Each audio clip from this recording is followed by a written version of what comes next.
We never talk about inappropriate things on this show. Never. You sit on a throne of lies. on screen or off, or on record or off recorded. We're never inappropriate. It's time for Bourbon with Friends, the bourbon podcast that never takes itself too seriously. Pull up a chair, grab a glass, and remember, a bourbon with friends can change the world. Here we go.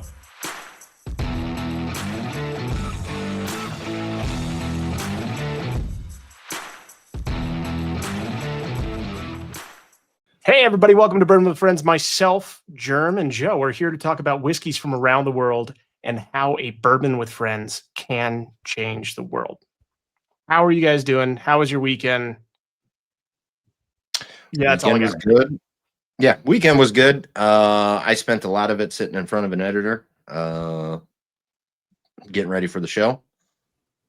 Makes sense. Yep. Makes sense. What about you? Which show? Yeah. Which? The new season of Boys. No. Okay. My show, Joe. My show. The Blind Sample Showdown. Yes, season 3. Season 3 coming at you Wednesday. Woo. Starts on Wednesday. Yeah, my weekend. Friday had a wedding. Saturday we celebrated my son's birthday. And Sunday, don't remember what I did on Sunday. What'd your son turn? 70? Ha ha ha. No, 26. Nice. Very nice. Yeah. Nice. My birthday's tomorrow. Oh, well, happy early birthday. Thank you. What Joe said, yeah. What are you going to burn down for that? I was just gonna say, I think I'm gonna go, burn some stuff down and light some shit on fire and have a hell of a good time. Well, you are a pyro, so I mean, that wouldn't surprise me if you helped out with some of these fires that are around my area in Meeker, Colorado. I have a solid alibi for all of it. Yeah, that's what all of them say. But with burning down, everybody knows there's a few burnt things that happen in whiskey. You have to burn the barrels or toast the barrels, but there's also a cool place that just came out and that who we're going to be talking to today called Burnt Tavern Bourbon. Right? Am I wrong? You guys are so excited about this. No, we were wondering where you're going. That's all. Talking to kids. Let's bring in Bennett and Royce from Burnt Tavern. How you guys doing? Doing great. How are you guys? Good. Good. Thank you for joining us. Thank you for having us. We're brand new to the bourbon market as of about 43 days ago, if I'm counting correctly, and excited to be with you to talk about Burnt Tavern, a place that stood from the 1790s into the 1900s here in Kentucky, in Garrard County, Kentucky, a place we discovered.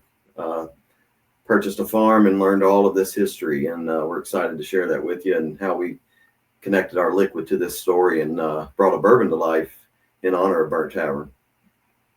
Excellent. Awesome. So, Bennett and Royce, whoever wants to start off first, we'd like to hear a little background about yourselves, maybe not pertaining to the whiskey, but leading up to that point. So if you want to go ahead and give us a little intro about each one of you. Yeah, sure. My name is Bennett Clark. I'm originally from Danville, Kentucky, which is right in the middle of the state. I been living in Central Kentucky my whole life, and probably in the past 10 years or so, bourbon has really just kind of become a bigger and bigger interest of mine, so much so that I kind of sought after a new profession, so to speak. So got into the business a couple of years ago, and then had this opportunity to jump on board with Burnt Tavern, and really just excited to get it to this point. We've been working on it, the founders, for over 4 years, myself over 2 years, and so this is just something that hasn't been an overnight thing, but something we've worked very hard on, and really excited to get to this point. Yeah, for sure. I'm Royce Blevins. I'm Central Kentuckian as well, born and raised here in Lexington. And been in management all of my career. Worked in the horse industry, and then I work for Yum Brands, which is the parent company for Taco Bell, Pizza Hut, and KFC. I'm in management there, and also do a little bit of NCAA officiating for NCAA Women Division I. I'm getting ready to get fired up into my basketball season. But along the way and along the journey, I have some friends that are in the industry, and then our founding group found out the history of this place that is Burnt Tavern and about the William Berkeley Distillery. And we decided we wanted to get into the bourbon industry and create a bourbon brand and see what would it take to bring a bourbon to life. The story is so rich in history, and we really got excited about all the history, and then the industry itself is kind of morphed in a way that it's helpful to brands that are sourcing our bourbon to start and working, in the wholesale market. So the timing has really worked out for us, and the first month has been outstanding, and we're excited to bring this bourbon to the market. Awesome. Well, Awesome. I think we're all excited to get going with this and try to taste it a little bit. I know, Jerm, I think you jumped into it a little bit already. I did dabble into it a little bit. Yep. The nose on this is absolutely amazing, so I could say that, and I think, Jerm, you'll agree with that. It has a great nose. It does have an excellent nose. Just so you understand exactly where we're coming from, the tavern burned twice, survived both fires, and we wanted to tie the liquid to the story. And as we started developing it, we needed someone that could help us do that, and Chip Tate is the person we found. And he founded Balcones and has a wood finishing expertise that I believe is second to none. And he really, as we started to study the market, like where could we fit in the market without being just another bourbon in a bottle and putting a bourbon on the shelf as quickly as we possibly could, we wanted to tie that twice burned and reborn story to our liquid. So the nose does have a little bit of a whisper of smoke, we like to say, and sometimes that hits you on the back end of the palate. But I thought he's done an excellent job of getting the liquid tied to the story, so you can envision with every pour we could tell you a story about Burnt Tavern. Mm-hmm. And really, when we started this process with Chip, we started with a very wide scope, and quickly realized that we were aligned in our thoughts of where to take it. And again, this wasn't an overnight thing. This took us about 18 months to really hone in and develop. But after we did that brainstorming session and really started to dive in on what we wanted to accomplish, he quickly was able to say, I've got something here that I think that we can do that really marries in and ties to the story of a twice toasted secondary finished product. So really happy with what he came out with. For me, I think it's very complex. It also kind of changes and dances around some for me. So each time I go back, it's almost, like Royce says, a little different story each time. Excellent. So as far as the tavern is concerned, is there any piece of the tavern still standing? There is not, but we have discovered artifacts, archaeological, a lot of digging and probing around the property, if you will. We found some barrel rings, some different indications of where the distillery may have stood. There is a cemetery on the property that is home to some of the Smith family, and owners past them as well. So the property has the original spring from William Berkeley's distillery that's still flowing today. That we hope to utilize in the future. And there was a schoolhouse on the property. We've uncovered some of the remnants of that schoolhouse, one-room schoolhouse, and then like I said, artifacts from the family. We have one of the original logs from the log cabin that was actually signed by one of the family members, one of the Smith family daughters or granddaughters, had carved her name into the log and dated it. And we have that in our possession. So That's just very cool. as we move along, we're continuing to uncover all of these things in the little community that is and was Burnt Tavern, that is Bryansville, Kentucky, as it sits today. Wow. That's very cool. Yeah. It's been awesome. Still, like we're looking for the latrine, if that makes sense. Because everybody threw bottles in the daggone outhouse back then in the tavern, and finding out like, okay, what we found medicinal bottles. We have an old Berkeley bottle that was for medicinal purposes only, an empty one that we have found. There is a William Berkeley bottle at the Bardstown Bourbon Company in their Bourbon Library, yes, that is from 1914, and it's a 10-year-old actually. It was bottled in 1914, and I guess it was available in 1924 for medicinal purposes only. We've not been able to put that in our possession just yet. We're talking with them about maybe trying to get a hold of that a little bit, maybe do some reverse engineering, but there is a bottle of Berkeley's that exists. Excellent. That's very cool. Yeah. Okay, so I just want to maybe try to understand this a bit better. So someone of your group bought that property and then found out the history and then decided, oh, let's go into that business? A little bit. Correct? Yeah. I mean, it's one of those things. I mean, Kentucky's so deeply passionate about its traditions that when a story like this is unearthed, we feel like it's our duty that you can't let it just fade into the past. And so when, yes, 3 of our founders purchased this property and were approached and said, hey, there's could be a lot of history tied into this. And so the further they looked into it, the more, things came to light. And then a friend within the industry said, you guys, this is what stories and brands are built on. And you have to run with this.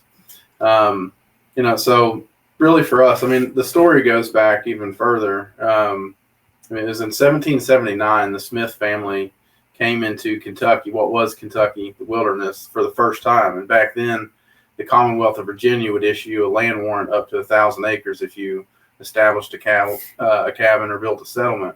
And so James Smith, who was a minister, did that. And so we have the land warrant from March 14th, 1780. And so at that point, Smith was granted 400 acres. The tavern was then built in 1794, burned down the first time, and then rebuilt in 1798. We know that they were making whiskey there because he had advertised 2 stills for sale around 1796 or 7, something like that. Mm-hmm. And then 80 years later, William Berkeley was the sutler of Camp Nelson, which was the Civil War encampment about 3 or 4 miles north of this property.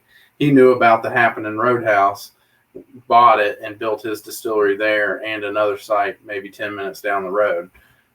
There was an archaeological survey done at Camp Nelson where Berkeley was the sutler during the Civil War, and they found at the back of the sutler store a high concentration of glassware, smoking devices, bottles, indicating maybe one of the first speakeasies in the area. So Berkeley then founded his distillery in 1868 on that same land down the road. So it's really the flagship product is Burnt Tavern Bourbon, and we're paying homage to that originating story in the Smith family. But as we go through this really opens the door for us to do a lot of unique expressions and other lines that we can come out with that tie into things that we haven't even mentioned, like Zane's Trace, which was the original stagecoach stop that this roadhouse was on, like E.H. Chase, a gentleman that leased Berkeley's distillery and ran his own operation for a while. Rosenthal and Sons out of Cincinnati purchased the Berkeley distillery at some point. So really, it's just for us, we're historians, we're the orators of this story, and it so happens that it comes along with being in the bourbon business. That's excellent. Yeah. The history there is just, it's rich, and the fact that you have things that go back so far, I mean, it is truly. you're almost 300 years back with some of those artifacts, you know. And Right. that's wild. It's John Orr is another is one of our founders, and really the person that has put in all of the sweat of finding, you know, the history and just digging into libraries and newspapers and so forth. He traced the lineage of William Berkeley and found one of William Berkeley's descendants. And this gentleman was in Florida and happened to have the family silver. So he has, and he's given it to us, basically donated it to us. There are the family silver with William Berkeley's etched signature in these spoons. It's phenomenal when you see it. It's like, you know, you are touching history. Wow. Absolutely. Of the Berkeley family. So Cool. really cool there. Our connection to Texas with Chip. The first governor of the territory of Texas was raised at Burnt Tavern, Henry Smith, son of James Smith. So he was raised at Burnt Tavern, went into Texas, as a lot of people from Tennessee, Kentucky, Virginia, they went to Texas and helped fight for independence. He was one of the first to go help fight for Texas independence and became the first governor of the territory of Texas, and has a picture in the State House in Austin. So the connection to Texas runs deep, which it gives us an avenue into a market potentially in the future. And like Bennett was saying, different releases, different plays on a Berkeley Reserve or a Zane's Trace single barrel or a William Berkeley Reserve, you know, single barrel, whatever. There are a lot of threads to pull on as it comes to the history and potential different products and expressions.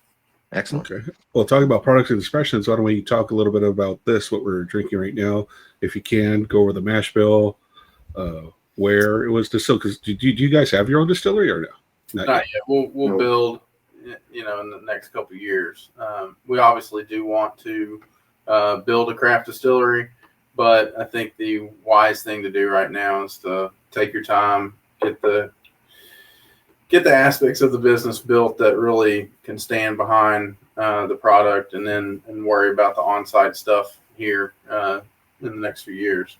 Sure. Yeah, so it's a 7-year-old product sourced from here in Kentucky. We then take the 7-year and are doing a secondary finish on it. They are in charred barrels, 2 different profiles. Won't get too specific on what Chip is doing with that, but really kind of the layman term would be, you know, bringing in that oaky, smoky notes kind of in one, and then really bringing in the sweet, the caramels, burnt sugars, vanilla kind of from the other, and marrying those together. This is 70-21-9 is the mash bill. 70 corn, 21 rye, 9 malted barley. That's like Bennett said, you know, sourced from a very, very well-known, reputable Kentucky distillery. We wanted everything to be Kentucky-based. The story is such a Kentucky story. We wanted the connection with Texas, and not only Chip's expertise, but then having that connection as well really drew us in, and we thought that would be a good fit, you know, for our brand. And the really being like a frontier, one of the very first frontier locations. Burnt Tavern was the new frontier as it related to coming from the colonies out, you know, west to Kentucky, being the first new west, if you will. So really trying to tie that story, liquid to the story, was really our motivation, trying to set us apart with a whisper of smoke. That is something we trademarked. It's something that we feel like fits the brand. It is bourbon with a whisper of smoke. Sure. That's awesome. As you You guys came up with this idea. Let's do this bourbon company. Was Chip Tate in the cards from the get-go, or was like the company like, I want to do this bourbon company, Burnt Tavern, and then brought Chip Tate in after the fact? Yeah, we brought in Chip after the fact. Okay. We really had amassed a nice little team. Tara Labanovich is our brand designer and director, and she's an industry expert who came from Brown-Forman at one point, went out on her own, responsible for the redesign of Captain Morgan, Smirnoff, Early Times, some other Havana Club. And she had some pretty good feelers out there for other people to bring onto our team. And we did speak with a couple different people before, really feeling comfortable with somebody. And we went through a session in which we really nailed down what we wanted the liquid to look like. And after that discussion, it was like, well, who's the premier wood finisher in the United States? Let's find that guy. And his name came up, and it just all fit in after we met with him, and he dug into it, into the story, and really was the one that kind of excited us about the fact that he's like, I've got some really good ideas for this. So something to make it different, a little bit different. The Whisper of Smoke that we spoke about. Isla Byrne is another one of our consultants that is a market analyst and really guided and advised us not to be just another bourbon on the shelf.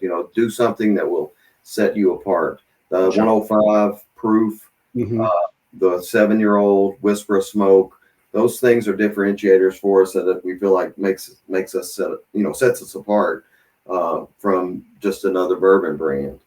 To Bennett's point about Tara, the bottle itself, if you look at the label, it tells the story. Her design and artistry, it walks all around the bottle to tell you the story of Burnt Tavern, some of the folks that stayed there, and some of the history of the stagecoach route and the like. So really awesome design. And you kind of touched on what was going to be a follow-up question to that question was, I'm sure, and I don't know for certain, but I'm guessing that as you're starting this company, there's some nerves. There's some, is this going to work out? Is this going to be okay? Or is everything going to work out? When you guys settled on Chip Tate and he had those great ideas and he said what he said to you, did that calm some of those nerves and make you feel like you're making the right choice here? I'll tell you, Jerm, this is something, I'll tell you how this kind of manifested and what calmed our nerves. Okay. Whenever we started, we got the design going. Tara was, we hired her as a third party, and she started developing this. She lived in Norway. Her husband travels, works abroad. She lives in Rome now, but she's from Ohio. She flew in and wanted to come and meet us, for lunch. We met for lunch, talked a little bit of strategy. She left. The next day, she contacted us and wanted to be an equity partner. Okay. That was a huge win for us. And we absolutely took her up on that. Okay. it's unexpected. So it was not expected. It was, very much unexpected. So then once we worked our way to Chip, and Chip starts getting involved and we start developing this and he sees what's going on, he approaches us and wants to be an equity partner in our business. So if you can talk about calming nerves, you have two industry heavyweights that's hear the story, believe in the story, believe in us as leaders that want to be involved. Yes, it calmed our nerves. Not that we don't have nerves now. We do. We're not. We're at the starting gate. We got 43 days in, but so far so good. And to have those folks behind us, believing in it. Yes, I think, we believe we are on to something fantastic, and we can't wait to share it, not only with bourbon lovers, history lovers, the people in Kentucky and outside of Kentucky that love Kentucky bourbon. Once they dig into this, we believe, if we can get them to try it, we believe that we'll have a fan. Yeah. Excellent. One of the things that happened with Chip specifically that really kind of put the nail in it for me, a little different. We were looking at a wide variety of mash bills, different ages, different things. And independently, the three of us went through all this stuff, and we all came back and we all picked one out of like 60. That was our top foundational thing to work from. The 70-21-9 mash bill, the age, it was like when we got together via Zoom, sat down, each pulled out our samples. Here's my top 3. Here's my top 1. And it was like, holy shit. Yeah. We all like the same thing. We had 3. We had 3 out of the top 5 out of all these different ones. We all picked the one to start with. And the more we spoke about it and the reason why we wanted to do this, there's different things, but some mash bills are more receptive to certain processes than others, different things like that. And so to really come together, that's what kind of made me feel good about it. And so I've seen this from the very bare bones where, you're trying a bunch of different mash bills, but you're also seeing the evolution of, this is the finished product, but to take it back 5 steps, take it back 5 more steps from that. And, going through the different aging aspects of it and really, there's a couple times where we went over and we're like, okay, pull that back a little bit, so it was kind of a fun process. It was good homework. The foundational piece that we ended up with was very good bourbon on its own.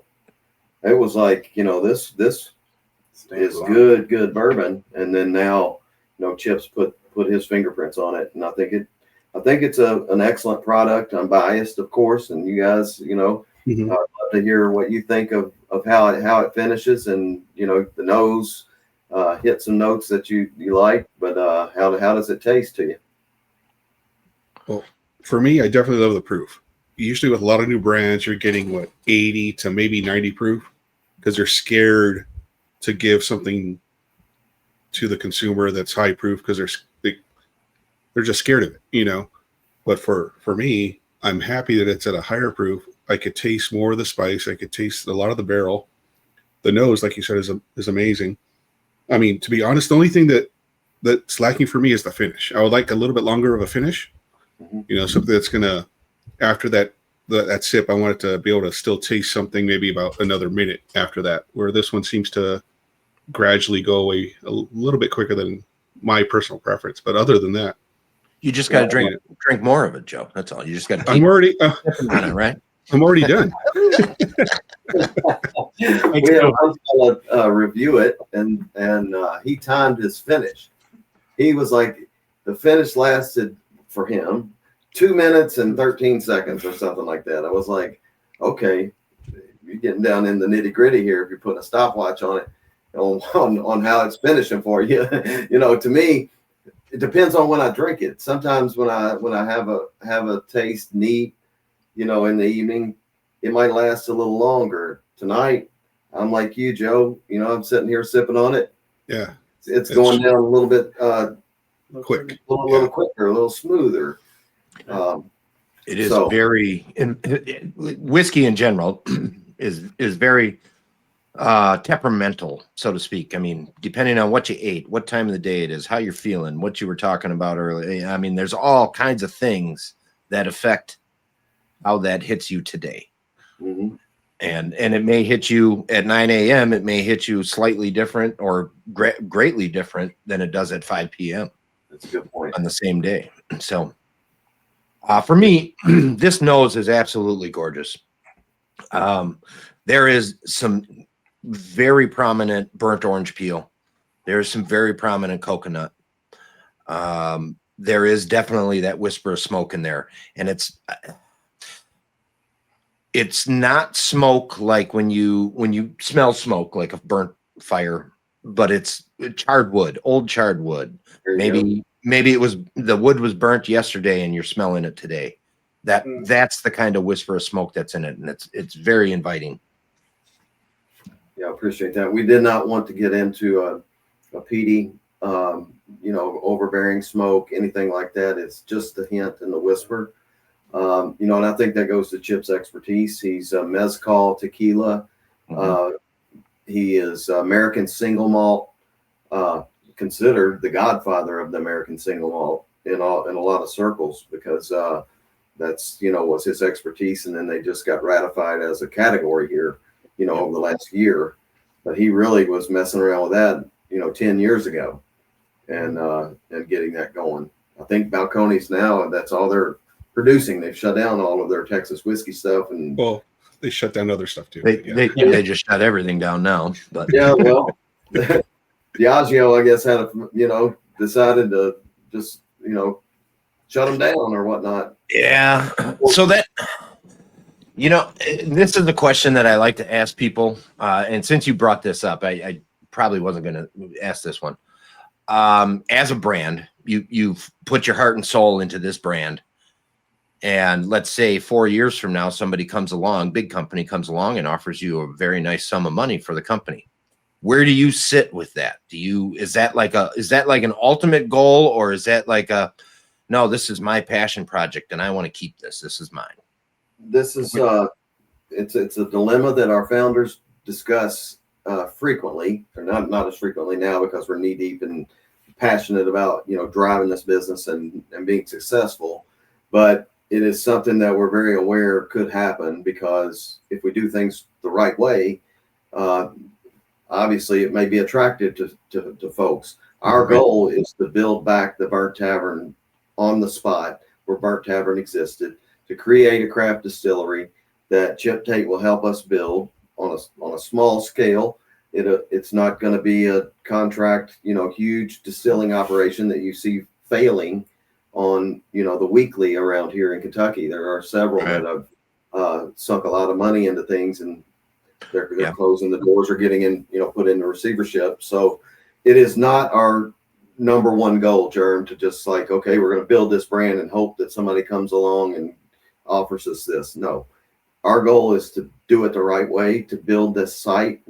The property sits on a 4-lane highway. It's in the heart of central Kentucky. It's the heart of where Kentucky was founded.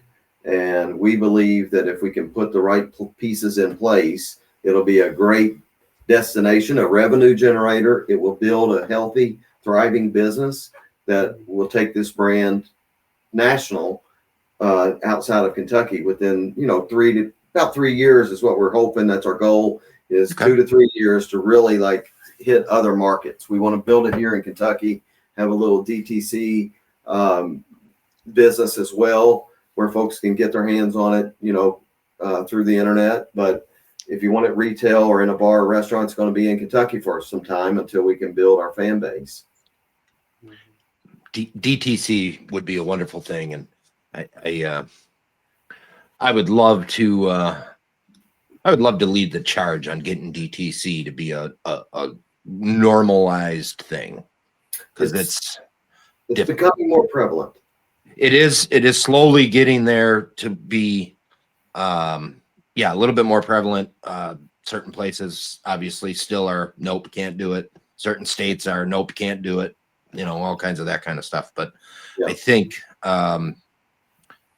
it's something that would help everybody across the board in the industry. Yeah, it definitely helps us right now. You got to get started somewhere, and margins are great. DTC. Yeah, they're better than working through your local stuff. Yeah, but right, exactly. Yeah, less people involved. But really, that's a great question. You build something to be the legacy distillery.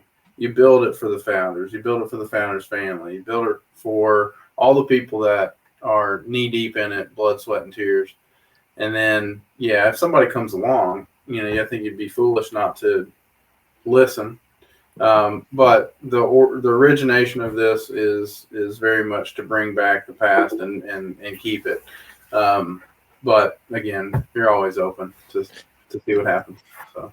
So I'm in northern Wisconsin, and there's a saying here: if you own a bar, it's always 100% for sale. There's never any point in time that it's not for sale. It depends on who's asking the question.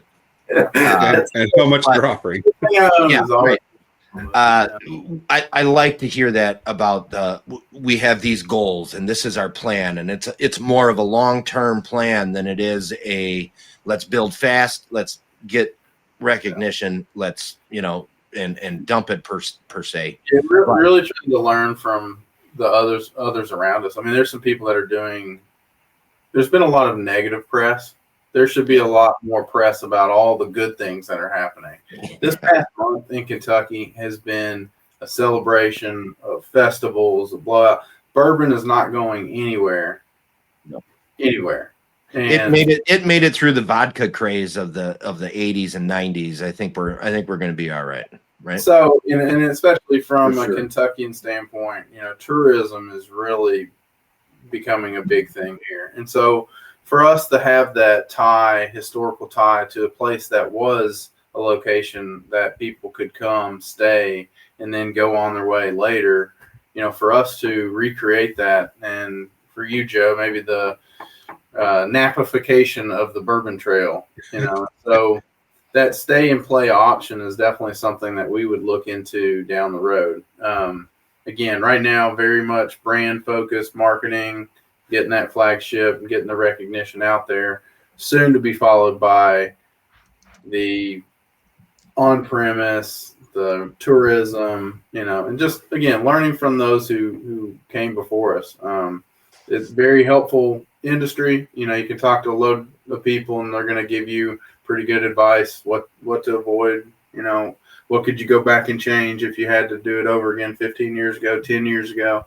And so we did kind of come in at an interesting time, especially from our seat, but it's been good. Yeah. Looking at some of the local small distilleries like Castle and Key. Are you familiar with Castle and Key? Yes. And their site?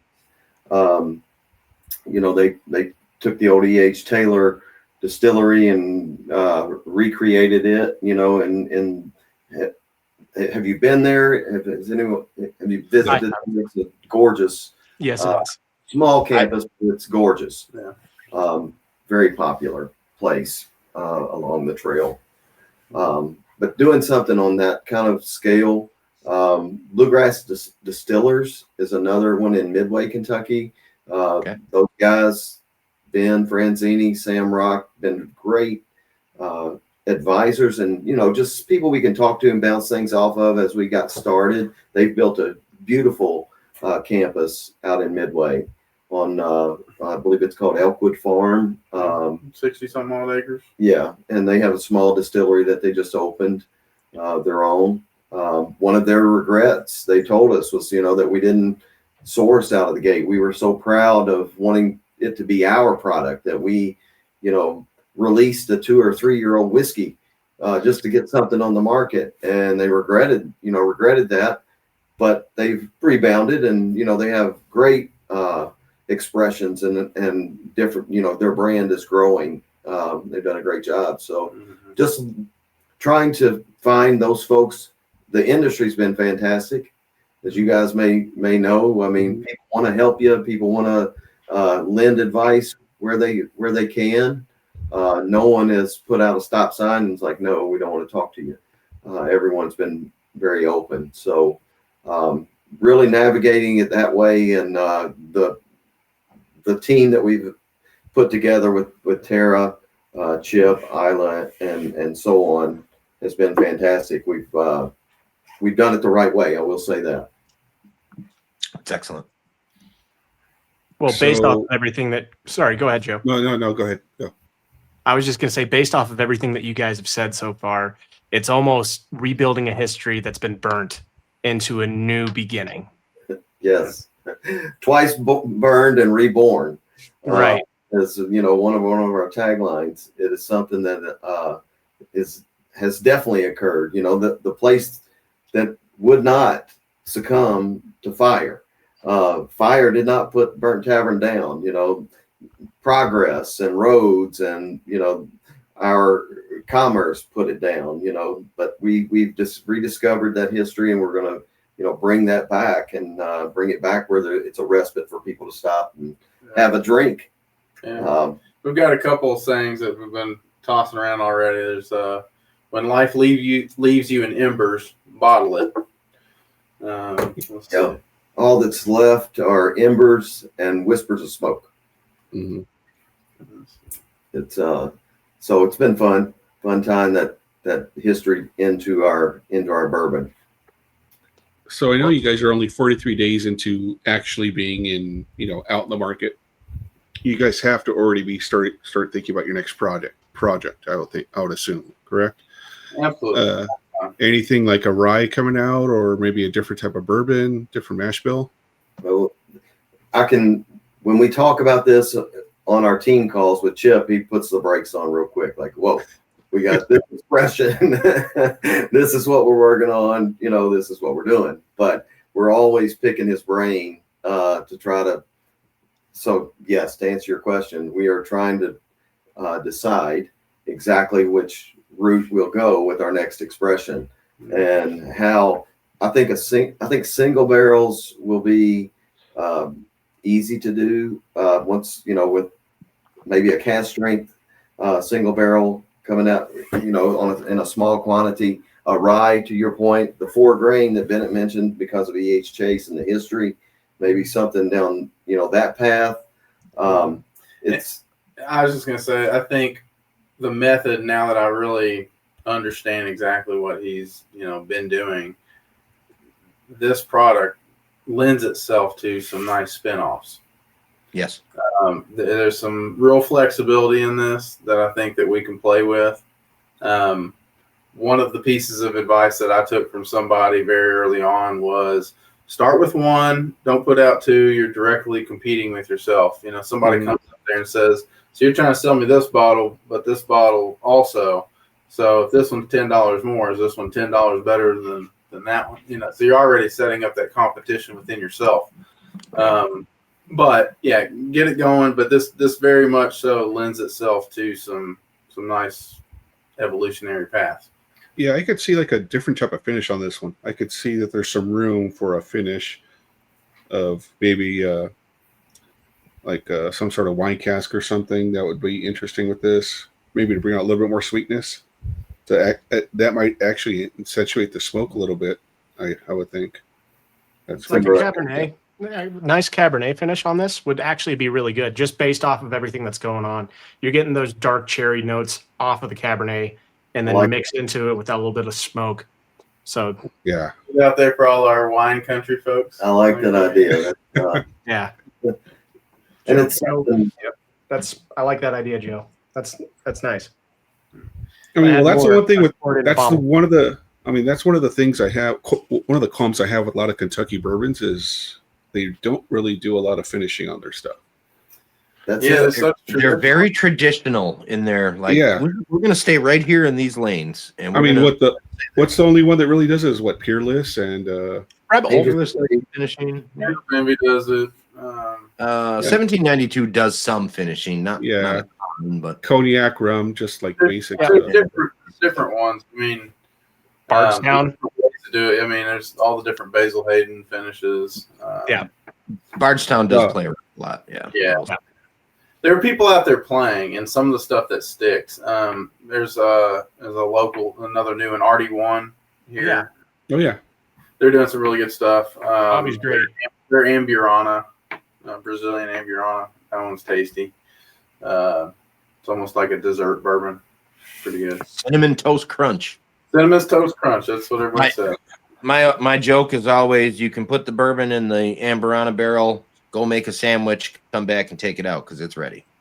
That fast. Yeah. Super quick. Yeah, that fast. Yeah. But at the same time, you also don't want to be off-putting, so you get so weird and down a rabbit hole that there's. Well, there's so many rabbit holes you can jump down, like rabbit hole. yeah, literally.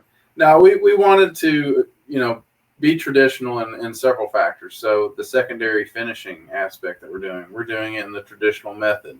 We're not putting cubes of oak or daisy chain this or daisy chain that. This is going into new barrels. So we have a lot of faith in what Chip is doing, and I think the results have been as good or better than I was hoping, and we're proud of it. We're enjoying it from all different angles, and so we're definitely excited to see what the next steps are. But at the same time, it's our job to be methodical, make the decisions that we feel are best for our founders and our investors. If it were solely up to us two, who knows what would be going on. But we're trying to do our people right and make sure that everybody's interests are taken care of. Yeah, I have to mention one of our founding members that is also one of our leaders and one of our managers of our business. Her name is Vicki Booth. She's our CFO and has helped drive this. She's also my mom. So this has been quite the adventure and journey to take with a non-bourbon drinking mom. So she completely was, she's a businesswoman of the nth degree. So she is not going to steer us wrong or let us do anything crazy. But getting her on board with the bourbon and watching her taste our product and actually say, okay, I can drink this. Okay, I like this. And become a convert of sorts, because she is not the drinking type, and not been pretty much a teetotaler, if you will, but she enjoys a nice sip, and I want to make sure to give her a call out because she is a big part of what the story is and how this has happened. It's been quite cool.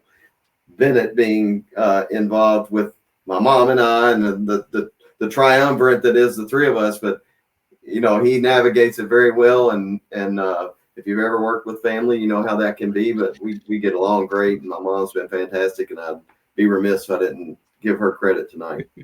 Well, cheers to mom. Yeah, or else if you didn't, you'll get grounded tomorrow. We'll get grounded tomorrow. That's right. Well, so one of the good things on the feedback that we've gone out and been very active doing tastings at the various spots that picked us up so far, and the female demographic has really been coming back to us and said, like, I'm not a bourbon drinker, but I really like this. Yeah, or true. So that's been coming at us a little bit unexpectedly from the female side, and that's great. So we want to keep that momentum going with them for sure. And there are a lot of ladies that are experts in our industry. Peggy No Stevens and Susan Rigler, and some of those folks that are based here in Kentucky. We asked Susan or Peggy, I'm sorry, to taste it and give us her feedback and her tasting notes, and we were honored that she did that, and it absolutely struck the chord right down the line of what we were looking at. The whisper smoke, the burnt sugar, the caramel. I mean, she hit them. The cherries that you mentioned, she nailed all of those, right out of the gate. So we were honored to have her input.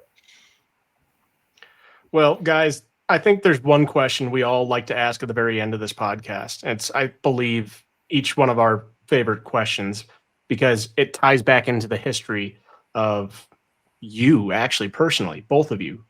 It's, what was your favorite spirits memory growing up or currently that you've ever had with someone else or by yourself or just in general? Yeah. What memory hits you guys the most? I can go back, 25 years, 30 years to when I first became a drinker and, pursued bourbon.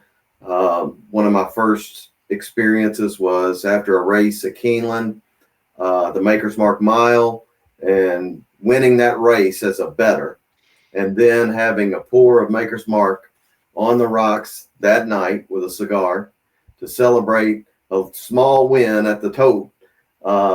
But as a young 20-something year old that didn't know crap, to be able to celebrate with that native spirit.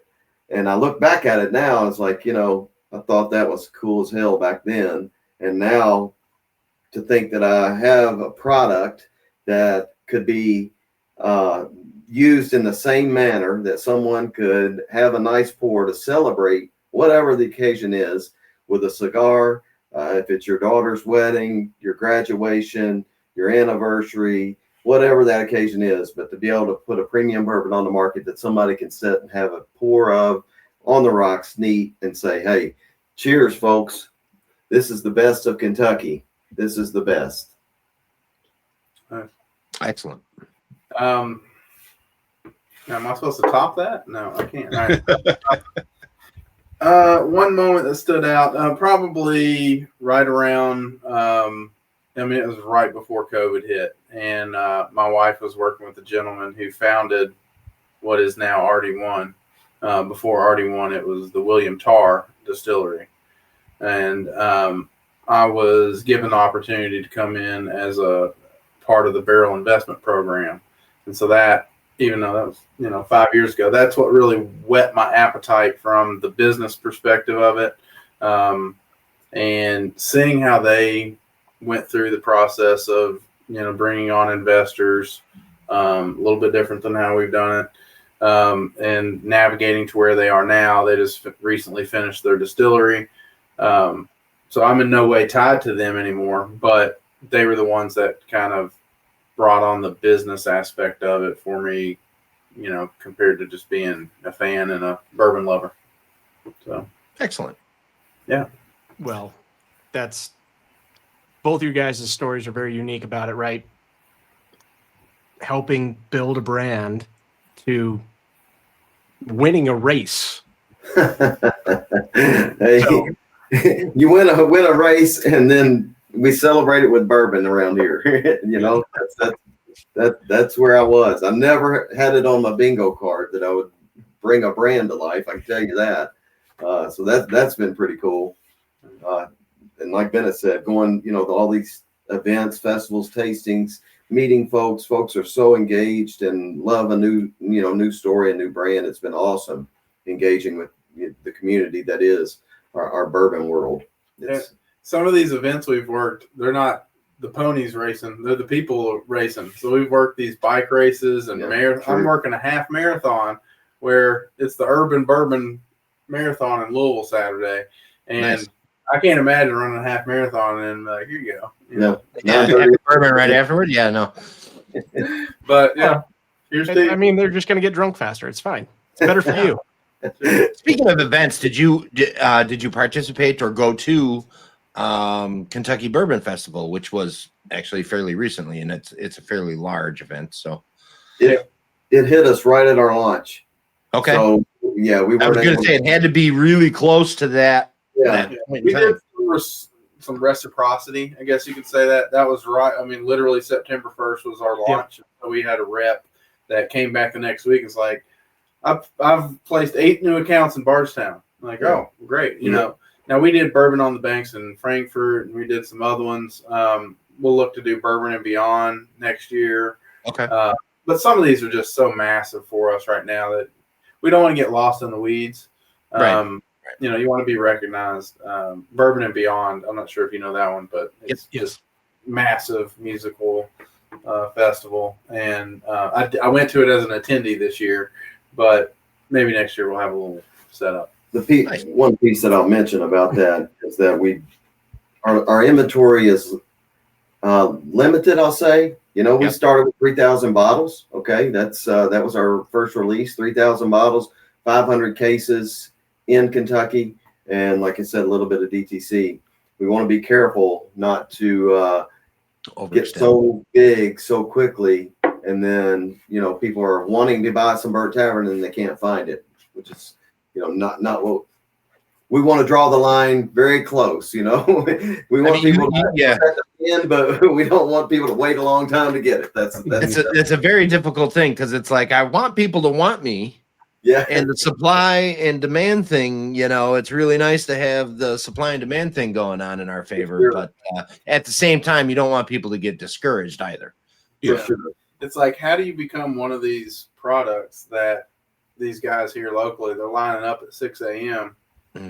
Saturday morning to get into a lottery, to buy 10 bottles. Yeah. It's like, it's nuts here. And so we're after that fanatic, but we're also after that, not so crazy person too. So this is a good place to be for us. Good place to be. That's good. Well, I That's think good. you guys are doing it right. Yes, Thank and congratulations on your new launch, and Yeah. Yes, absolutely. definitely look And- forward to maybe talking to you next year to see where you guys are at and see what's down the road as well. That would be very cool. A revisit a year later. Yeah. And if you're going to any of the conferences and stuff this upcoming year, let us know and we'll meet up in person. Yeah, No, absolutely. I think that sounds like the best plan. Yeah, for sure. We can't thank you guys enough for having us. Really and truly, it means a lot to talk with you guys. As I said when we started, you over a pour, strangers become friends real quick. Yep. So, Yes, definitely. cheers to you guys, and appreciate you having us. Well, thank you guys so much for everything. All right, Cheers to everybody you. out there, Thanks. remember, a bourbon with friends can change the world, guys. Cheers. Cheers. Cheers to you. Thank Cheers, you. everybody. All right, guys, I want to thank our sponsor, 10th Mountain Whiskey. You can find them on all social media platforms, as well as 10thwhiskey.com. You can use the code BWF15 for a 15% discount. That's pretty cool. Get some money off. Buy your friends something. Buy your family something. If your friends like whiskey, if your family likes whiskey, you can buy them that. But if they don't, you can buy them a hat. We'd love for you to go there and check them out and buy their products. You can also find them in 42 different states through online distribution, as well as 30 states across the country through regular retail distribution, guys. That's pretty cool. And it's growing because, well, no, the distribution is growing. We're not getting more states. So basically, if you do have any questions, you can reach out to 10thwhiskey.com. They'll be happy to answer anything that you may have. And of course, we thank 10th Mountain Whiskey for being our sponsor on the podcast. That's it for this episode of Bourbon with Friends. Be sure to subscribe so you don't miss a single episode. While you're at it, leave us a review to make it easier for others to find the show. You can also check us out on Instagram at BWF Podcast. Thanks for listening.